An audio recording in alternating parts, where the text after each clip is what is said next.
নমস্কার, শুভ সন্ধ্যা। আজ এই ঊর্ণাময়িক সভার মাধ্যমে আমরা পালন করছি কবিগুরু রবীন্দ্রনাথ ঠাকুরের ৮০তম প্রয়াণ দিবস, ২২শে শ্রাবণ ১৪২৮। আমরা এশিয়াটিক সোসাইটির পক্ষ থেকে রবীন্দ্রনাথকে প্রতি বৎসর নানাভাবে নানা অনুষ্ঠানের মাধ্যমে স্মরণ করে থাকি। এটি তার একটি অন্যতম অনুষ্ঠান, যেটা আমাদের এশিয়াটিক সোসাইটির গ্রন্থাগার বিভাগ তারা আয়োজন করেছেন। করুণা ধারায় এসো এই নামে আজকের এই সান্ধ্যকালীন অনুষ্ঠান। এখানে অধ্যাপক মানবেন্দ্র মুখোপাধ্যায়, বাংলা বিভাগ, বিশ্বভারতী, শান্তিনিকেতন, তিনি তার বক্তব্য উপস্থিত করবেন এবং আমাদের গ্রন্থাগারের সম্পাদিকা অধ্যাপিকা তপতী মুখোপাধ্যায় মুখবন্ধ হিসেবে তার বক্তব্য উপস্থিত করবেন এবং তারপরে আমাদের সহকর্মীবৃন্দ নানাভাবে এটাতে অংশগ্রহণ করবেন সঙ্গীত এবং কবিতার মাধ্যমে। আপনাদের সবাইকে উপস্থিত থাকার জন্যে এশিয়াটিক সোসাইটির পক্ষ থেকে আমি সাধারণ সম্পাদক হিসেবে আরেকবার স্বাগত জানাই এবং নমস্কার জানাই। সবাই ভালো থাকবেন। আসুন আমরা আজকের অনুষ্ঠান প্রত্যক্ষ করি। নমস্কার। আজ ২২শে শ্রাবণ। আজ থেকে ঠিক ৮০ বছর আগে এই দিনে অস্তমিত হয়েছিলেন রবীন্দ্রনাথ,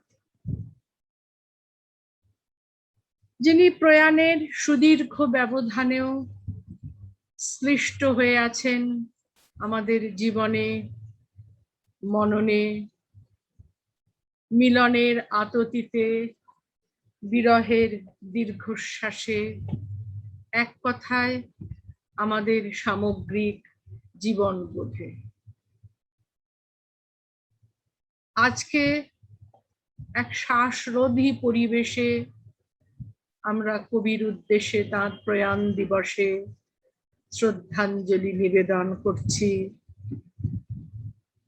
এক অদ্ভুত বিষাক্ত পরিবেশে আমাদের আজকের রবীন্দ্র স্মরণ। অদৃশ্য এক আততায়ী জীবাণুর মারণ লীলায় সারা পৃথিবী আজ ধ্বস্ত। গঙ্গায় ভেসে আসা শব্দে প্রতিটি শবদেহের পেছনের করুণ আখ্যান, সারি সারি জ্বলন্ত চিতার আগুন আমাদের ভেতরটাকেও জ্বালিয়ে পুড়িয়ে খাক করে দিচ্ছে। অজস্র মানুষ প্রাণ হারিয়েছেন, অজস্র মানুষ তাদের রুটি রুজি জীবিকা হারিয়েছেন, অর্থনীতি তলানিতে এসে ঠেকেছে, শিক্ষাঙ্গনের দ্বার রুদ্ধ, সামাজিক নৈকট্যের পরিবর্তে, যে সামাজিক নৈকট্যকে আমরা চিরকাল চেয়েছি ভারতবর্ষে, আর সেই সামাজিক নৈকট্যের পরিবর্তে সামাজিক দূরত্ব রক্ষাই আমাদের বীজমন্ত্র হয়ে দাঁড়িয়েছে। এই জন্যই বলছিলাম, অদ্ভুত এক শ্বাসরোধী পরিবেশে আজকে আমরা রবীন্দ্রের প্রয়াণ দিবসে শ্রদ্ধা জানাতে সমবেত হয়েছি। অতিবারই ক্লিষ্ট পরিবেশে রবীন্দ্রনাথ কি ক্লান্ত, বিক্ষত, শোকদীর্ণ আমাদের দিশা দেখাতে পারেন? পারেন কি আমাদের সমগ্র বিপদ ভঞ্জন, তাপভঞ্জন হয়ে উঠতে? আজকের এই জ্বলন্ত প্রশ্নের সম্মুখীন হয়ে এই নিয়েই রবীন্দ্র প্রয়াণ দিবসে আলোচনা, গান, পাঠের সুতোয় গাঁথা আমাদের রবীন্দ্রনাথের প্রতি এই নিবেদন। এটা মানতেই হবে যে রবীন্দ্রনাথ নিজেও জীবনের বিভিন্ন পর্বে অতিমারীর সঙ্গে পরিচিত হয়েছেন, মুখোমুখি হয়েছেন। শৈশবে ডেঙ্গু জ্বরের তাড়নায় যিনি কলকাতার জোড়াসাঁকোর বাড়ি ছেড়ে পেনেটিতে, তাঁরই কথায় পেনেটিতে ছাতুবাবুর বাগানে আশ্রয় নিয়েছিলেন। পরবর্তীতে তাঁর রচনায় বসন্ত, কলেরা, প্লেগ ইত্যাদি মহামারীর প্রসঙ্গ বারবার উঠে এসেছে। চতুরঙ্গ উপন্যাসে তো তিনি লিখছেনই, তার লেখা থেকেই উদ্ধৃত করছি। যে বছর কলকাতা শহরে প্রথম প্লেগ দেখা দিল, তখন প্লেগের চেয়ে তার রাজতক্তা করা চাপরাশির ভয়ে লোকে সন্ত্রস্ত হইয়া পড়িয়াছিল।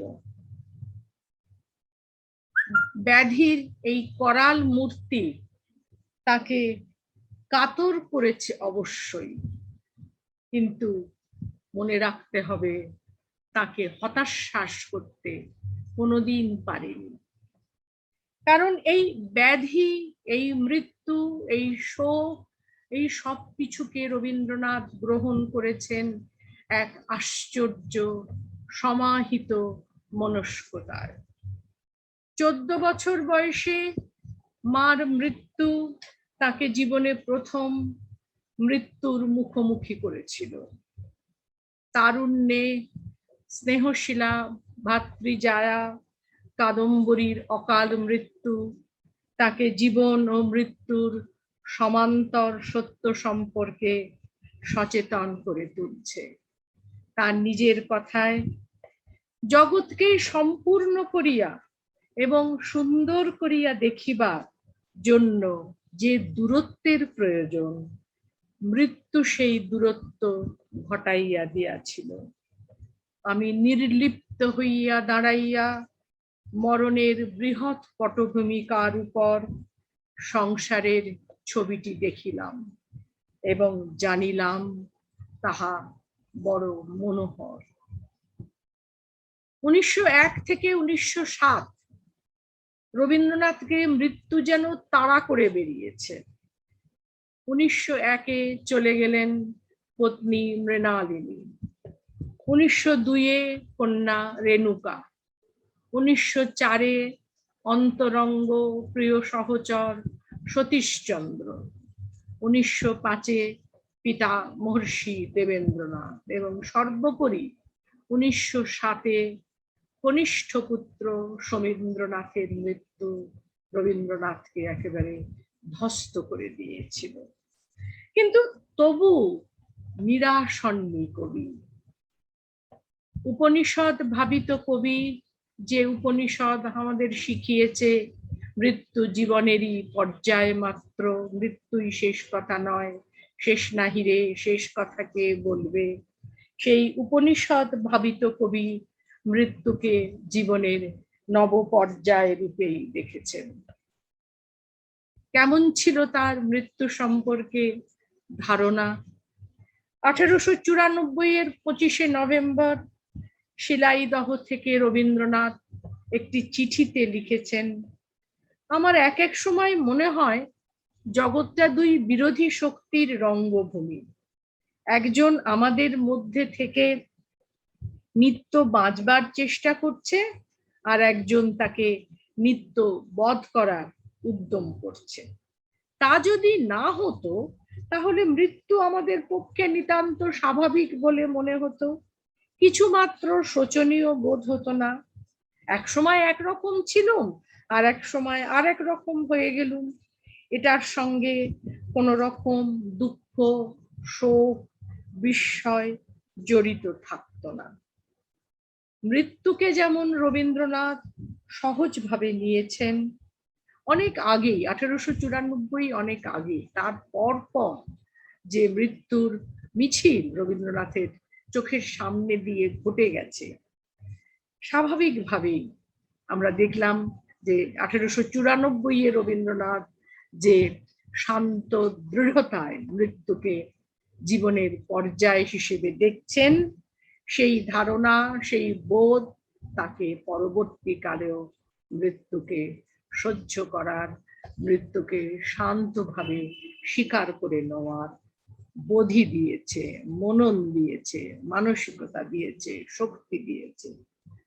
মৃত্যুকে যেমন রবীন্দ্রনাথ সহজভাবে নিয়েছেন, তেমনি অতিমারী, মহামারীকে জয় করার পন্থা হিসেবেও সামাজিক দূরত্ব নয়, সামূহিক সহযোগিতা, এবং তার চেয়েও বড় কথা, সামূহিক সহমর্মিতার উপর নির্ভর করেছেন কবি। আজকে ঠিক এই মুহূর্তে দাঁড়িয়ে মুখাবরণী বা মাস্ক না পরা মানে যে আশেপাশের বহু মানুষের তার অজান্তেই ক্ষতি করা, এই বোধ যতদিন আমাদের মধ্যে না জাগবে ততদিন সোশ্যাল ডিস্টেন্সিং ওই খাতায় কলমেই থেকে যাবে, আমরা শিখবো না। এই বোধ যখন জাগবে যে আমার সামান্য সুব্যবহারের ফলে আরো বহু মানুষের প্রাণ বাঁচবে, এই বোধ তখনই জাগবে যখন অন্যের সম্পর্কে আমাদের সহমর্মিতা জন্মাবে আর মনের জড়ত্ব ঘুচবে। এই জড়তা মোচনের কথাই রবীন্দ্রনাথ বহু কাল আগে 1924-এর 23শে ফেব্রুয়ারি অ্যান্টি ম্যালেরিয়া সোসাইটিতে বলেছিলেন। দেশে মশা আছে, এটা বড় সমস্যা নয়, বড় কথা এই দেশের লোকের মনে জড়তা আছে, সেটা আমাদের দোষ। বড় রকম দুঃখ বিপদের মূল কারণ সেইখানে। এই সামাজিক ঐক্যবোধ, এই সামাজিক সহমর্মিতা বোধ থেকেই বোলপুরে ম্যালেরিয়া মহামারীর হাত থেকে বাঁচার জন্য 1923-এর 29শে আগস্ট বিশ্বভারতীকে চারপাশের গ্রামে তাঁরই প্রতিষ্ঠিত স্বপ্নের বিশ্বভারতীকে শুধু লেখাপড়া মধ্যে সীমাবদ্ধ না রেখে চারপাশের গ্রামের ম্যালেরিয়া প্রতিরোধে অগ্রণী ভূমিকা গ্রহণ করার সংকল্প ঘোষণা করলেন রবীন্দ্রনাথ। এইটা আপনারা বুঝতে পারেন, এটা হচ্ছে পতঙ্গে মানুষের লড়াই। আজকে যেমন জীবাণুর বিরুদ্ধে, অদৃশ্য জীবাণুর বিরুদ্ধে আমাদের লড়াই, তেমনি সেকালে সেটা ছিল পতঙ্গে মানুষের লড়াই। মানুষকে লড়তে হবে, জিততে হবে। এই লড়াই আজও তাই অব্যাহত। তাই আজকে 22শে শ্রাবণ প্রয়াণের 80 বছর পরেও রবীন্দ্রনাথ সমান প্রাসঙ্গিক একালের প্রেক্ষিতেও। পথ দেখাতে পারেন তিনি। আজকের এই অতিমারী ক্লান্ত পৃথিবীতে আজকের আমাদের ভেঙে পড়া মানসিকতাকে পুনরুদ্বুদ্ধ করতে ক্লৈব্যং মাস্ম গমঃ পার্থ গীতার সেই মহতি বাণীর উদ্বোধনের মন্ত্র শোনাতে পারেন রবীন্দ্রনাথ।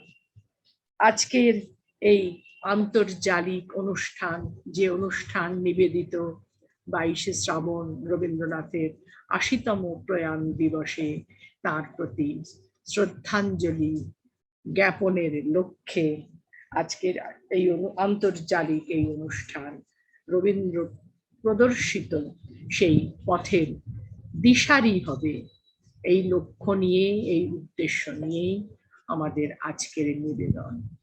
ধন্যবাদ। জীবন মরণের সীমানা ছাড়ায় বন্ধু হে আমার রয়েছ দাঁড়ায় জীবন মরণের সীমানা ছাড়ায় বন্ধু হে আমার রয়েছ দাঁড়ায় জীবন মরণের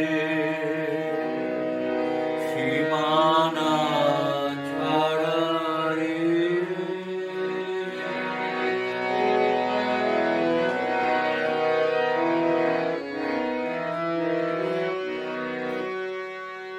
এ মোর হৃদয়ের বিজন আকাশে তোমারি মহাসন আলোতে ঢাকাছে এ মোর হৃদয়ের বিজন আকাশে তোমার মহাসন আলোকে ঢাকাছে গভীর কি আশায় নিবিড় পুলকে তাহার পানে চাই দুবাহু বাড়ায় জীবন মরণের সীমানা ছাড়ায়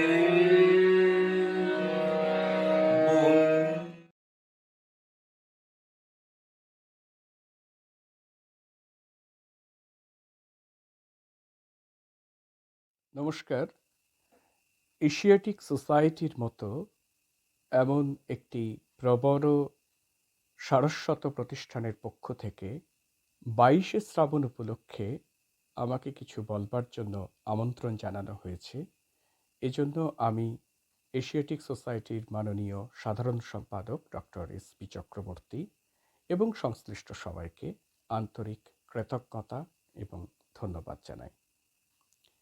22শে শ্রাবণ নিঃসন্দেহে বাঙালির বিষাদঘন একটি আবেগের দিন। আমরা সবাই জানি যে রবীন্দ্রনাথ জীবনের কবি। রবীন্দ্রনাথ মৃত্যু নিয়ে কি ভেবেছেন তা আমাদের কম বেশি সবার জানা আছে। তার রচনাবলী থেকে অনিঃশেষ দৃষ্টান্ত উদ্ধার করা হয়তো যায়, কিন্তু সে বিষয়ে অনেক কথা বলা হয়ে গেছে। নিঃসন্দেহে খুবই উচ্চতর দার্শনিক মূল্য রয়েছে রবীন্দ্রনাথের মৃত্যু ভাবনার, কিন্তু আমার সবসময় মনের মধ্যে একটা প্রশ্ন উঁকি দেয়। সেটা হলো যে এই যে তথ্যগত দিক, তার সঙ্গে আমাদের জীবনের বোধে চেতনায় কতটা লগ্নতা রয়েছে।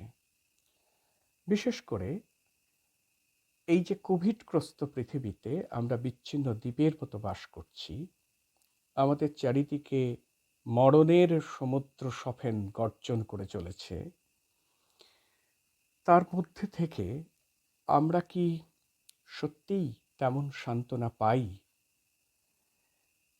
রবীন্দ্রনাথ কি বলেছিলেন তা আমরা সবাই জানি। খুব সংক্ষেপে যদি তার কথা আরেকবার স্মরণ করে নিই, তা হলো এই যে মৃত্যু প্রকৃতিরই অধীন, একটি জাগতিক বা কসমিক আবর্তন ছন্দের অন্তর্গত হল জীবন ও মৃত্যু। অবশ্যই এর উচ্চ দার্শনিক মূল্য আছে। যখন বুদ্ধি দিয়ে বোঝবার চেষ্টা করি, তখন এই বিশ্বব্রহ্মাণ্ডের সব কিছুর মধ্যেই একটা নিয়মের রাজত্ব, একটা ছন্দের রাজত্ব অনুভব করি, এবং সেই ছন্দকেই তো প্রকারান্তরে সুন্দরও বলি। এভাবে যদি দেখি তাহলে মৃত্যুকেও সুন্দর বলা সম্ভব, যেমনটি মৃত্যু শোক অধ্যায়ে জীবন স্মৃতির অন্তর্গত, সেখানে রবীন্দ্রনাথ এভাবেই মৃত্যুকেও সুন্দর দেখেছিলেন। জগৎকে সম্পূর্ণ করিয়া এবং সুন্দর করিয়া দেখিবার জন্যে যে দূরত্বের প্রয়োজন, মৃত্যু সেই দূরত্ব ঘটাইয়া দিয়াছিল। আমি নির্লিপ্ত হইয়া দাঁড়াইয়া মরণের বৃহৎ পটভূমিকার উপর সংসারের ছবিটি দেখিলাম এবং জানিলাম তাহা বড় মনোহর। কিন্তু আমাদের মতো সাধারণ মানুষের পক্ষে এই যে কসমিক একটা দৃষ্টিকোণ থেকে জীবনকে মৃত্যুকে দেখা, সে কি সম্ভব? সে কি সম্ভব হয় সবসময় আদৌ? রবীন্দ্রনাথের ছিল ব্যক্তিগত জীবনে শোকের মহামিছিল, কিন্তু রবীন্দ্রনাথের ছিল সেই শোকের অভিঘাতকে সম্বরণ করে নেওয়ার এক রকমের আভিজাত্য। কখনো কখনো তিনি তার মৃত্যু শোককে শিল্পে উত্তীর্ণ করতে পারতেন। ফলত রবীন্দ্রনাথ যেভাবে ভাবেন, সেভাবে মৃত্যুর পর আবার মৃত্যুর স্থলে জীবনের আবির্ভাব হবে, ফিরে ফিরে নূতন, বারে বারে নূতন, যেমনটি ফাল্গুনী নাটকে বলা হয়, শীতের পাতা ঝরে যাওয়ার পর বসন্তের নতুন কিশলয়ের উদ্গম হবে। এমন সান্ত্বনা আমাদের কতটা আস্থিত করতে পারে? আমাদের মতো সাধারণ মানুষ যারা স্থিতপ্রজ্ঞ নই রবীন্দ্রনাথের মতো, তাদের কাছে ক পাতাটির জায়গায় খ কিশলয়টির উদ্গম হবে এ সত্য, কিন্তু আমরা ক এবং খকে অভিন্ন বলে মনে করতে পারি না। অর্থাৎ কয়ের শূন্যতাকে আমরা খ দিয়ে সম্পূর্ণভাবে গ্রহণ করতে পারি না বা পূরণ করে নিতে পারি না। এখন এটা পারি না নিশ্চয়ই আমাদের ন্যূনতা, কিন্তু এ যে বাস্তবতা, এ কথাও অস্বীকার করার থাকে না। বিশেষ করে যদি সে মরণ আকস্মিক হয়, যদি সে মরণ অকাল হয়। আমরা ডাকঘরের অমলের মৃত্যুতে ব্যথাতুর হই, আমরা সমীন্দ্রের মৃত্যুতে আত্মীয় বিয়োগের মতো বেদনা অনুভব করি আজও, এত বছর পরেও। এখন এই সময়গুলোতে, এই মুহূর্তগুলোতে যে ফুল না ফুটিতে ঝরেছে ধরণীতে, জানি হে জানি তাও হয়নি হারা, এমন সান্ত্বনা বাক্য আমাদের পূর্ণ স্বস্তি দিতে পারে কিনা, এই প্রশ্ন, বিশেষ করে যখন চারপাশে এই মহামারীর মুহূর্তে আত্মীয় স্বজন, পরিজন, বন্ধু বান্ধবদের নানা জনের বিয়োগের খবর পাই, তখন আরো বেশি করে আমাদের বিষাদে আচ্ছন্ন করতে করতে প্রশ্নগুলো আরেকবার আমাদের মনের মধ্যে উঁকি মারে। রবীন্দ্রনাথ এটা পারতেন, অকপটভাবেই একথা বলেছিলেন, একথা অস্বীকার করার কোনো জায়গা নেই। মীরার পুত্র নীতীন্দ্রনাথ জার্মানিতে মৃত্যু হয়েছে তার, রবীন্দ্রনাথের কাছে খবর পৌঁছেছে। রবীন্দ্রনাথ সেই সংবাদ শুনে ঘণ্টা দুয়েক স্তব্ধ হয়ে রইলেন। তারপর যে কবিতাটি লিখলেন, সে কবিতাটির নাম হচ্ছে পুকুর ধারে, পুনশ্চ কাব্যগ্রন্থের অন্তর্গত। আমি যখন সেই কবিতা পড়ি তখন বিস্মিত হই যে এই কবিতাটি লেখার ঠিক 2 ঘন্টা আগে রবীন্দ্রনাথ তার প্রাণপ্রিয় নাতির মৃত্যু সংবাদ পেয়েছেন, অথচ কবিতাটিতে মৃত্যু শোকের কোনো ছায়াপাত হতে দেননি। ওই কবিতাটিতে রয়েছে তার নিজের শৈশবের স্মৃতিচারণ। আর মীরাদেবীকেই নিতুর মৃত্যুর পর সান্ত্বনা জানিয়ে তিনি বলেছিলেন, সমী যে রাতে চলে গেল, তারপর তিনি ফিরছিলেন ট্রেনে করে। জ্যোৎস্নালোকিত পৃথিবীর দিকে তাকাতে তাকাতে তার মনে হয়েছিল যে পৃথিবীতে মৃত্যু স্থায়ী কোনো অভিঘাত রেখে যায় না। কারণ মৃত্যু বা শোকের ছায়া যদি পৃথিবীর উপর পড়ত, তাহলে পৃথিবী নিজেকে চিরনূতন রাখতে পারত না। এই তো স্থিতপ্রজ্ঞতা। এই স্থিতপ্রজ্ঞতা যে শুধু আমাদের দেশেই, আমাদের মনেই আছে তা তো নয়। সারা পৃথিবীতেই আমরা এই রকমভাবেই এই স্থিতপ্রজ্ঞতার কথা জানি। কেউ কেউ তাতে উত্তীর্ণ হই, কেউ উত্তীর্ণ হতে পারি না। কিন্তু মানুষের এই মৃত্যু জিজ্ঞাসা চিরন্তন। খ্রিস্টীয় শাস্ত্রে আছে, O death, where is the sting? O grave, where is the victory? Victor Hugo বলেছিলেন যে মানুষ মাত্রেই জীবনের বিনিময়ে মৃত্যুদণ্ডে দণ্ডিত আসামির মতন এই সংসার মঞ্চে আবির্ভূত হয়। কিন্তু যখন সেই দণ্ড কার্যকর হয়, বিশেষ করে তা যদি অকালে হয়, তখন কি করে আমরা সান্ত্বনা পাব?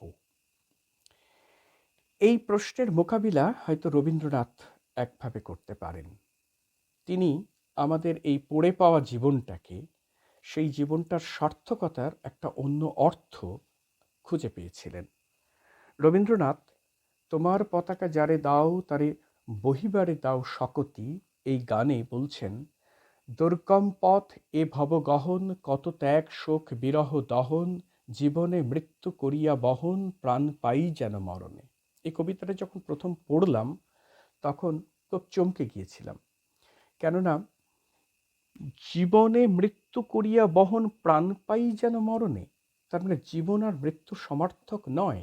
জীবন আমাদের মৃত্যু অভিমুখে বয়ে চলাটুকু, আর প্রাণ পাওয়া হলো যখন সেই জীবনের সঙ্গে মরণের সত্যিকারের কোনো সম্বন্ধ সূত্র তৈরি হয়, অর্থাৎ বাঁচাটা যখন সার্থক হয়, তখন তাকে বলে প্রাণ। এই কথাটা যখন উপলব্ধি করি তখন বুঝতে পারি যে রবীন্দ্রনাথের মৃত্যুভাবনা নিয়ে যত রকমের কথা রয়েছে, তার পাশাপাশি এই কথাটাও রয়েছে যে কাকে বলে সার্থকভাবে বাঁচা। এই সূত্রেই অন্য একটা কবিতা কণিকা আমাদের মনে পড়ে যাবে, যারা শুধু মরে কিন্তু নাহি দেয় প্রাণ, কেহ কভু তাহাদের করেনি সম্মান। তার মানে শুধু শুধু মরে যাওয়া আর প্রাণ দেওয়ার যে সার্থকতা, সমষ্টির স্বার্থে, বৃহতের স্বার্থে, এই দুইকে রবীন্দ্রনাথ নিশ্চয়ই একই তাৎপর্যে দেখেননি। এই অনুষঙ্গেই আমি নতুন করে আবার ফিরে দেখছিলাম রবীন্দ্রনাথ কিভাবে ব্যষ্টি মানুষের সঙ্গে সমষ্টি মানুষের সম্বন্ধ রচনা করেন, সম্বন্ধ সূত্র খুঁজে বার করেন।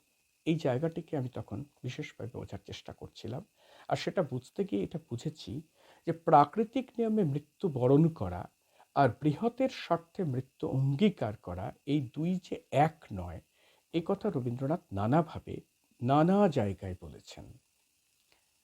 আমরা তবু রবীন্দ্রনাথের মৃত্যুভাবনার কথা এলেই ওই মরণ রে তুহু মম শ্যাম সমান এরকম কোনো কোনো পংক্তি উদ্ধৃত করি।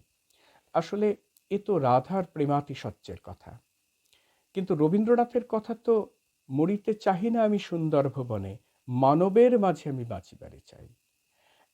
কারণ রবীন্দ্রনাথ তো বৈরাগ্য সাধনে মুক্তি চান না। রবীন্দ্রনাথ তো ইহবাদী, তিনি তো বেদান্তি নন বা বৈরাগী নন। কিন্তু মানবের মাঝে আমি বাঁচিবারে চাই, এই কথাটি যখন আমি পাই তখন আমার মনে এই প্রশ্নটিও জাগে যে মানবের মাঝে কথাটির অর্থ কি? মানুষের স্মৃতিতে, যাকে বলে জনস্মৃতি, মানব বলতে যে জনসমষ্টি বোঝায়, তাই কি রবীন্দ্রনাথের উদ্দিষ্ট? কিন্তু মানুষ, মানব, মানব সমাজ এর আন্তঃসম্বন্ধ, এ কি শুধুই জনসমষ্টি, একটা সামেশন, একটা যোগফল, নাকি মানুষে মানুষে সমন্বয় সম্বন্ধের একটা গুণফল? এই কথাটি আমাকে বিশেষভাবে ভাবিত করে বিশেষ করে এই মহামারীর এই মুহূর্তে।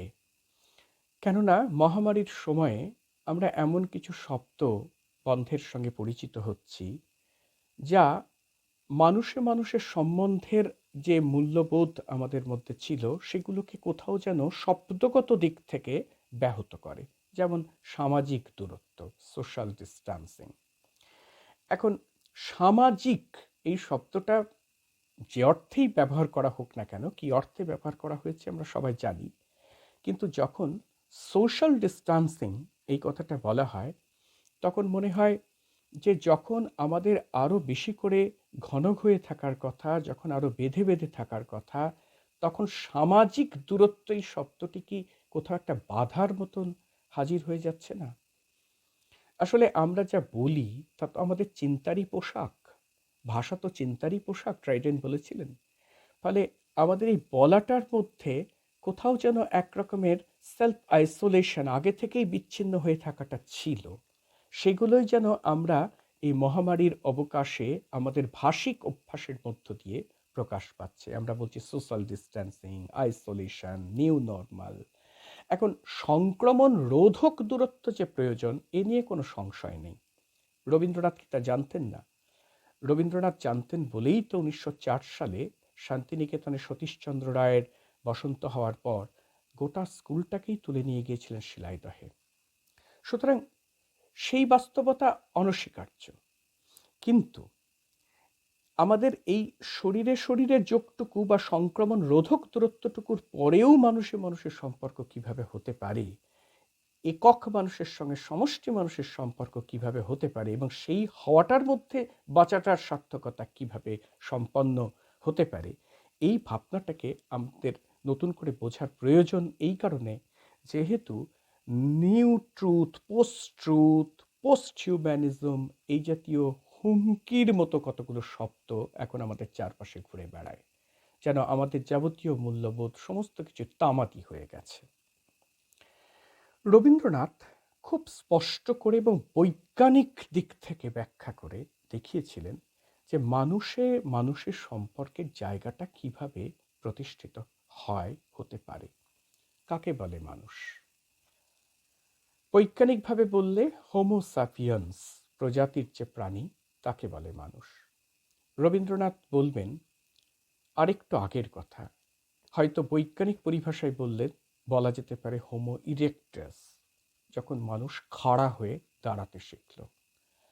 মানুষের ধর্ম পর্বে রবীন্দ্রনাথ বারবার বলছেন যে মানুষ যখন প্রথম খাড়া হয়ে দাঁড়াতে শিখল, তখন তার দৃষ্টিটা শুধু ভূমির মধ্যে আবদ্ধ রইল না, ভূমার সঙ্গেও তার চোখ রইল। সে বিশ্বর চারিদিক তাকিয়ে দেখতে শিখল, এবং এইভাবেই সে যোগের তত্ত্বকে আবিষ্কার করল। অন্য চতুষ্পদ জন্তুরা তারা মাথা নিচু করে থাকে, তারা শুধু ভূমিকে দেখে, তারা ভূমার কখনো আস্বাদ পায় না, কিন্তু মানুষ সেটা পেয়েছিল। আমার ব্যক্তিগত ধারণা, এবং ধারণাটা বেশ দৃঢ় ধারণায়, যে ব্যক্তি মানুষের সঙ্গে সমষ্টি মানুষের সম্পর্ক কিভাবে হবে, ব্যক্তির মৃত্যু এবং মৃত্যুর মধ্য দিয়ে ওই যাকে বলছিলাম বাঁচবার সার্থকতা পরিপূর্ণ করে যে মৃত্যু, সেই মৃত্যুতে কি করে সমষ্টির সঙ্গে যোগের সমন্বয় ঘটবে, তা রবীন্দ্রনাথ মানুষের ধর্মে এবং ম্যান প্রবন্ধে অথবা নরনারায়ণ প্রবন্ধে যেভাবে বলেছেন, আর কোথাও বোধহয় এত স্পষ্ট করে তা তিনি কখনো বলেননি। আমি উদ্ধৃতি এখানে পাঠ না করে মূল বক্তব্য বিষয়টাকে একটু ব্যাখ্যা করে বোঝাবার চেষ্টা করি, যে কিভাবে বৈজ্ঞানিকভাবে রবীন্দ্রনাথ এই তত্ত্বটিকে প্রতিষ্ঠা করেছিলেন। রবীন্দ্রনাথ বলবার চেষ্টা করছিলেন যে মানুষের দেহের প্রত্যেকটা কোষকে যদি আমি একটা একক আত্মসত্তা ধরি, অর্থাৎ প্রত্যেকটা কোষের যদি আত্মবোধ থাকতো, তাহলে সেই কোষগুলো আসলে আমাদের এই দেহতন্ত্রের যে একটা সিস্টেম চলছে, যার নাম বেঁচে থাকা, যার নাম জীবন, তার সঙ্গে কিভাবে উন্নীত হয় সেটা বৈজ্ঞানিকভাবে বোঝা সম্ভব। কারণ প্রত্যেকটা কোষকণা সে হয়তো আমাদের গোটা দেহটার সামগ্রিক ক্রিয়ার তাৎপর্য জানে না, কিন্তু ওই কোষকণাটা সে এই দেহটার সিস্টেমটাকে চালিয়ে নিয়ে যাওয়ার কাজটা সার্থক করে তোলে। একটা কোষ রবীন্দ্রনাথের ভাষায় খুব বেশি হলে 7 বছর পর্যন্ত বাঁচতে পারে। কিন্তু তারপরেও মানুষটা রয়ে যায়, অর্থাৎ অসংখ্য অগণ্য কোষের সমবায়ে গঠিত যে মানব দেহ, সেই মানব দেহটা থেকে যায়। অর্থাৎ একক কোষ যতদিন পর্যন্ত জীবিত থাকে ততদিন পর্যন্ত সে ওই মানব দেহতন্ত্রের আনুকূল্যে কাজ করে যায় এবং তারপর তার প্রয়াণ ঘটে, কিন্তু তবুও মানব দেহটা রয়ে যায়। ঠিক একইভাবে আমাদের এই সমাজ দেহটার আমরা প্রত্যেকটা একক কোষ, আমাদের প্রত্যেক একক কোষ আমরা আমাদের সঙ্গে এই সমাজ দেহটার যোগ ওই কোষের সঙ্গে মানবদেহের যোগের মতোই। অর্থাৎ আমাদের বাঁচার সার্থকতাটা ওইখানে যেখানে কিনা এই দেহতন্ত্রটাকে স্বাভাবিক এবং সুস্থ রাখা প্রয়োজন, এবং সেই প্রয়োজন সাধন করবার জন্যে সেইটিকে আমরা করে নিয়ে যেতে পারছি, সেইখানটাতে হচ্ছে তার সার্থকতা। এইভাবে তিনি ব্যাখ্যা করে করে বলছেন যে যে মুহূর্তে আমাদের প্রত্যেকটা কোষকণা এই দেহটার তন্ত্রের সঙ্গে, সিস্টেমের সঙ্গে বিচ্ছিন্নতা অনুভব করবে, সেই মুহূর্তেই আমাদের দেহতন্ত্র বিগড়ে যাবে, এবং বিগড়ে গেলেই যেটা ঘটবে সেটা হচ্ছে মৃত্যু। অর্থাৎ বাঁচার সার্থকতাটা কোথায়, কতক্ষণ? যতক্ষণ পর্যন্ত আমাদের প্রত্যেকটা একক কোষ ওই বৃহৎ তন্ত্রটার সঙ্গে কোনো একটা যোগের সূত্রে আবদ্ধ। এই যোগের সূত্রে আবদ্ধতাকে তিনি ম্যান নামের তার যে বক্তৃতা, যেটা অন্ধ্র বিশ্ববিদ্যালয়ের বক্তৃতা, সেখানে তিনি বলেছিলেন এইভাবে: the human body is the universe inhabited by millions of cells. Each of them is instinct with its own individual life, and yet with a deep direction towards the mystery of unity. If they had self-consciousness, they would have been conscious of their separateness and at the same time of their identity with the whole body. Rabindranath এইভাবে যা বলতে চেয়েছেন মানুষের ধর্মে, মানুষের ধর্ম তো কোনো সত্যি সত্যি ধর্মগ্রন্থ নয়, এটা হচ্ছে মানুষের সেইটি হচ্ছে স্বভাব ধর্ম, যেখানে কিনা এই এককের সঙ্গে সমষ্টির সমন্বয় এবং সংযোগ রয়েছে। এই মানব সমাজটা ওই একক কোষগুলোর যে উদাহরণ দিচ্ছি, সেটা শুধু এককালিক নয়, অর্থাৎ অতীতে যে মানুষ ছিল, বর্তমানে যে মানুষ রয়েছে, ভবিষ্যতে যে মানুষ আসবে, সব মিলিয়ে তৈরি হচ্ছে একটা মানব দেশ। রবীন্দ্রনাথ এই মানব দেশের ভাবনাতে গিয়ে পৌঁছবেন মানুষের ধর্ম পর্যায়ে, এবং সেখানে তিনি বলবেন যে এই মানব দেশের মধ্যে মাঝে মাঝে বিপর্যয় নামবে, অনেক রকম ছন্দহীনতা জাগবে। সেই বিপর্যয় এবং ছন্দহীনতার মুহূর্তগুলোতে মানুষকে আবার তার স্বধর্মে যিনি ফিরিয়ে আনবেন, তিনি হলেন গিয়ে মহামানব। ওই মহামানবও আসে, তাকে ইংরেজিতে তিনি বলছেন ম্যান দ্য গ্রেট। আর এই মানুষকে কেন্দ্রে রেখে এই যে সমন্বয় এবং যোগের সত্য, এই সত্যকে জগতের পরম সত্য হিসেবে গ্রহণ করে নিলে জগতের ঈশ্বর হিসেবে যাকে ব্রহ্মের জায়গায় স্থলাভিষিক্ত করা যায়, তার নাম হলো মানব ব্রহ্ম বা ম্যান দ্য ইটারনাল। এখন এই কথাগুলো বলবার সময় আমাদের মনে এই প্রশ্ন জাগে যে যদি মানুষের দিকে আমরা এত বেশি ঝুঁকে যাই, অর্থাৎ জগৎ বিশ্ব ব্রহ্মাণ্ডের সব কিছুর কেন্দ্রে যদি মানুষকে ভাবি, তাহলে একটা অ্যানথ্রোপোসেন্ট্রিসিজম দেখা দিতে পারে। অ্যানথ্রোপোসেন্ট্রিজম কাকে বলে? অ্যানথ্রোপোসেন্ট্রিজম হচ্ছে সেই জিনিস যে মানব পরতন্ত্রবাদ, অর্থাৎ মানুষ হলো গিয়ে সব কিছুর অ্যাবসলিউট। কিন্তু রবীন্দ্রনাথ তো এটাও জানতেন, যদি বিশ্বছন্দ মানুষ না বুঝতে পারে, তাহলে সে কখনো মানব তন্ত্রবাদের অনুপন্থী হতে পারবে না। রাবারি অফ দ্য সয়েলের মতো বক্তৃতায় যে কথা রবীন্দ্রনাথ বারবার বুঝিয়ে বলার চেষ্টা করেছিলেন, অর্থাৎ বারবার বলবার চেষ্টা করেছিলেন যে মানুষের মধ্যে যদি প্রভুত্বের একটা ইপ্সা জাগে, যদি প্রকৃতির উপর সে দস্যুবৃত্তি করতে থাকে, তাহলেই বিশ্ব ব্যবস্থার মধ্যে ছন্দপতন ঘটবে। আর বিশ্ব ব্যবস্থার মধ্যে যদি ছন্দপতন ঘটে, তাহলে কখনোই মানুষ তার স্বধর্মে স্থিত থাকতে পারবে না, সেখানে সে মানুষের ধর্ম থেকে ভ্রষ্ট হবে। এই জায়গাগুলো যখন বুঝবার চেষ্টা করি, তখন কিন্তু আমাদের এটাকে শুধুমাত্র একটা উচ্চ তোলা তোলা দার্শনিক চিন্তা বলে মনে হয় না। এটাকে মনে হয় যে আমাদের সত্যিই এই জাগতিক যে বাস্তবতা, সেই বাস্তবতার সঙ্গে খুবই সঙ্গতিপূর্ণ। কারণ রবীন্দ্রনাথ একেবারে বৈজ্ঞানিক যুক্তি ব্যাখ্যা দিয়ে বিষয়গুলোকে উপস্থাপন করছেন। আজ যখন এই মহামারীর পর্বে আমরা হার্ড ইমিউনিটির কথা শুনছি, তখন কথাটার তাৎপর্য আরেকভাবে আমার মনের মধ্যে এলো। হার্ড ইমিউনিটি, গোষ্ঠী অনাক্রম্যতা, এই কথাটার মানে কি? এই কথাটার মানে হচ্ছে যে যদি আমরা 100 জন মানুষের মধ্যে ধরা যাক 80 জন বা 75 জন মানুষ আমরা ইমিউন হয়ে যাই, যদি আমাদের করোনা ভাইরাস আক্রমণ করতে না পারে, তাহলে বাকি 20% মানুষও নাকি সেই অনাক্রম্যতার সুফল পাবেন, অর্থাৎ হার্ড ইমিউনিটি গড়ে উঠবে।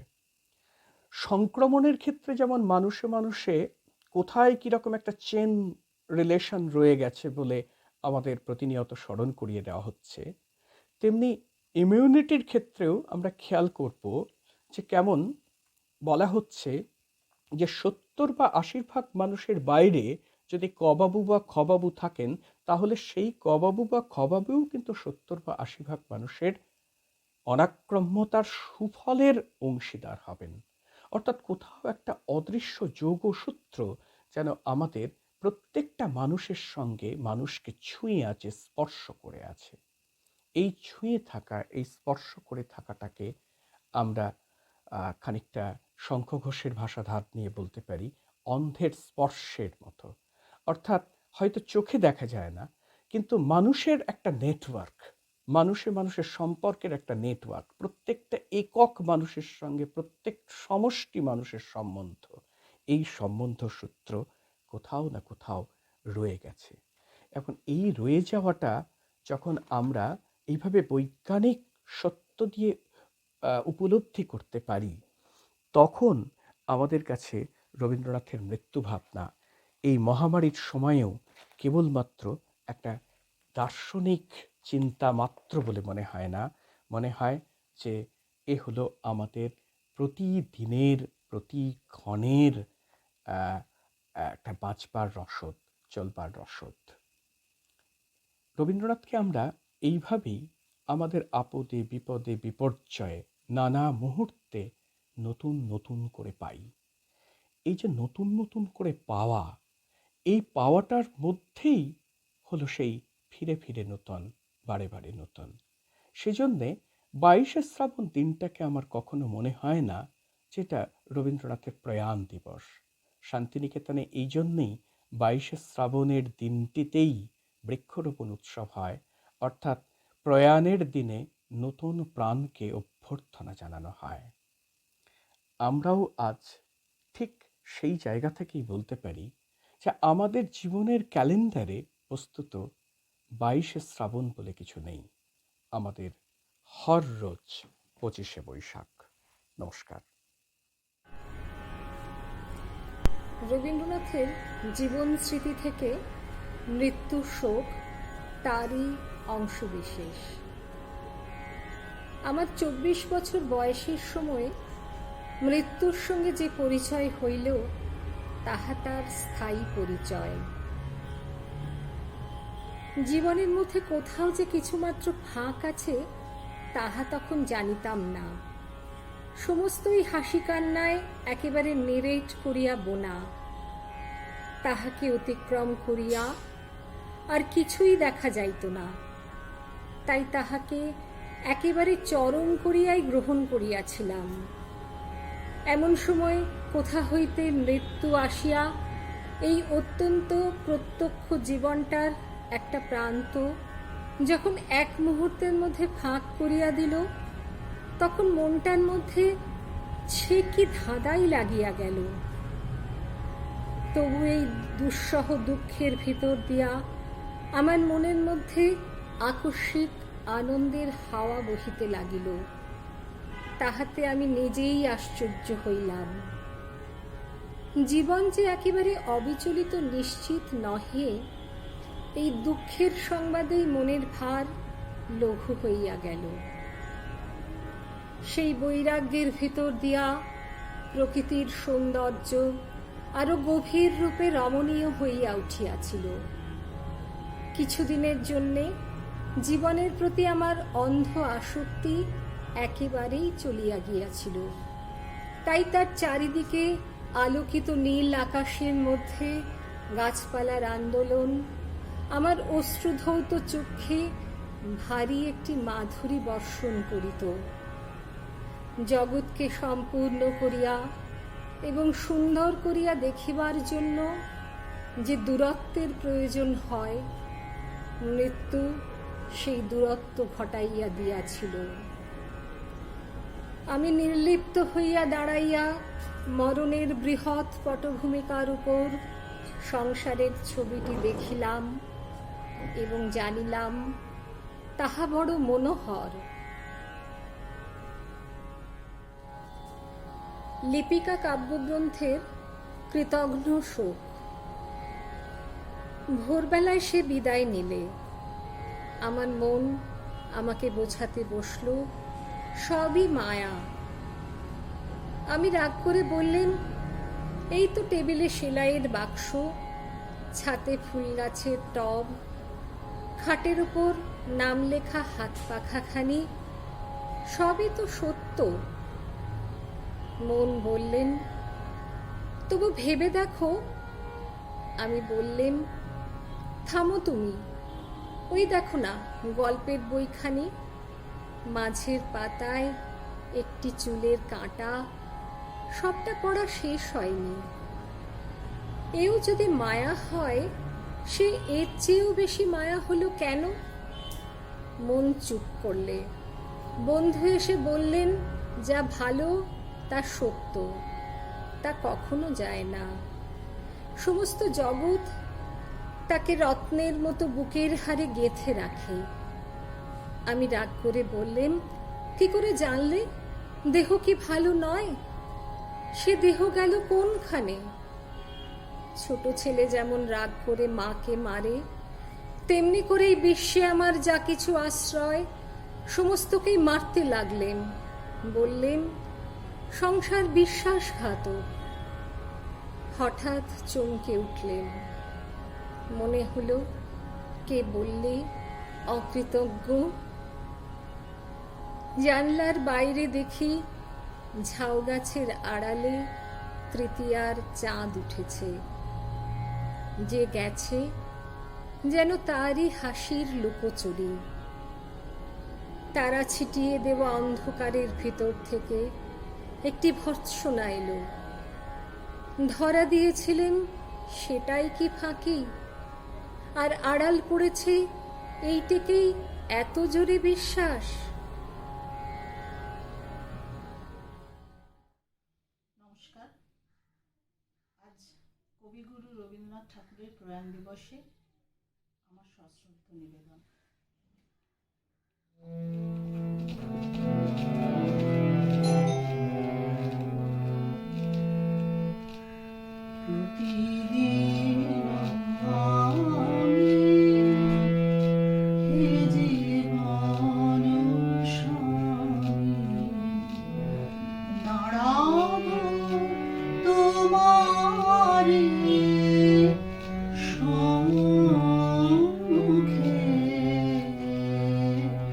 প্রতি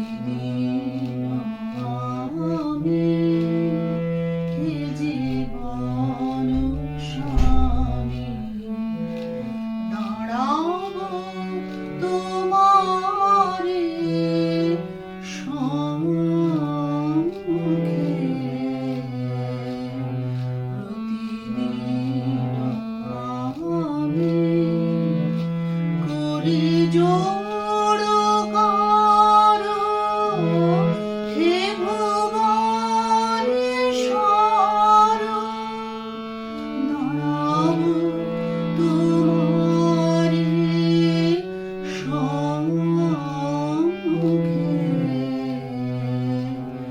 প্রতিদিন আমি হে জীবন স্বামী, দাঁড়াবো তোমারি সম্মুখে, প্রতিদিন আমি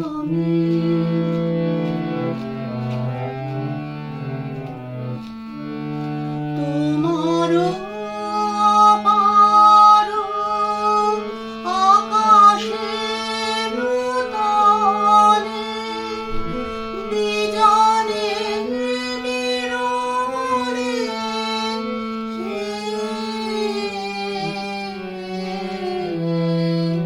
তোমার অপার আকাশের তলে, বিজনে নিরমলে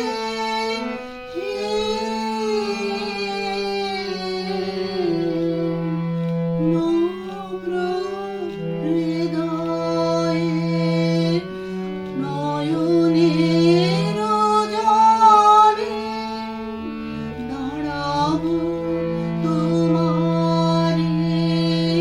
সম্মুখে, প্রতিদিন আমি